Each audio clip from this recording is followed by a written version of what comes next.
dari kelompok 6 akan mempresentasikan materi yang berjudul Informasi dalam Pelaksanaan. Sebelumnya saya akan memperkenalkan anggota kelompok kami. Yang pertama saya sendiri atas nama Fira Pritifani sebagai moderator, yang kedua atas nama Zulkifli sebagai pemateri pertama, dan yang ketiga atas nama Rizfayanti Rustam sebagai pemateri kedua. Langsung saja saya persilahkan kepada pemateri. Bismillahirrahmanirrahim. Assalamualaikum warahmatullahi wabarakatuh. Baik, saya akan membacakan materi pertama. Langsung saja, kita sadar bahwa kebutuhan akan informasi sangat diperlukan oleh semua kalangan, termasuk di dalamnya adalah perusahaan. Namun, ada kalanya data yang muncul atau diterima tidak terlalu bermanfaat atau terlalu banyak data sehingga membingungkan dalam pengambilan keputusan.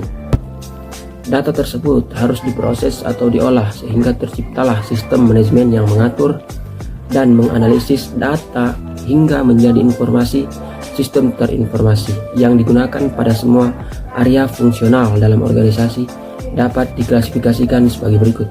Yang pertama, sistem pemrosesan transaksi, yaitu untuk menghimpun dan menyimpan informasi transaksi.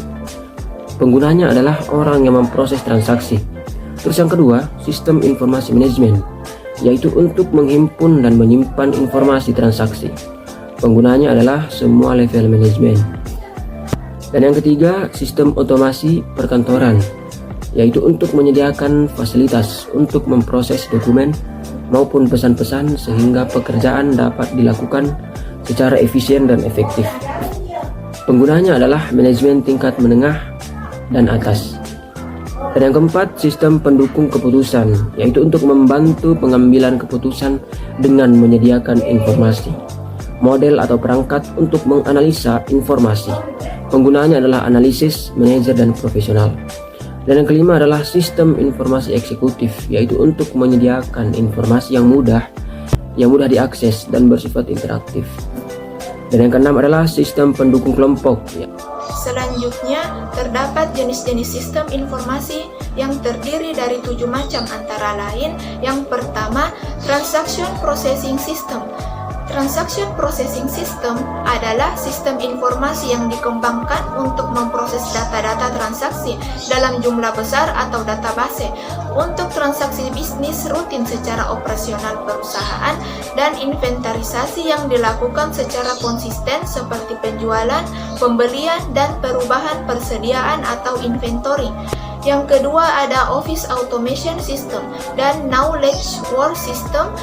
Office Automation System mendukung pekerja data yang biasanya tidak menciptakan pengetahuan baru melainkan hanya menganalisis informasi sedemikian rupa untuk mentransformasikan data atau untuk memanipulasikannya dengan cara-cara tertentu sebelum membaginya atau menyebarkannya secara keseluruhan dengan organisasi dan kadang-kadang di luar itu. Yang ketiga ada Sistem Informasi Manajemen atau SIM. SIM adalah sistem informasi yang sudah terkomputerisasi yang bekerja karena adanya interaksi antara manusia dan komputer. Yang keempat ada Decision Super System atau DSS. Kelas sistem informasi terkomputerisasi pada level yang lebih tinggi adalah Decision Super System atau DSS, hampir sama dengan SIM tradisional karena keduanya sama data sebagai sumber data.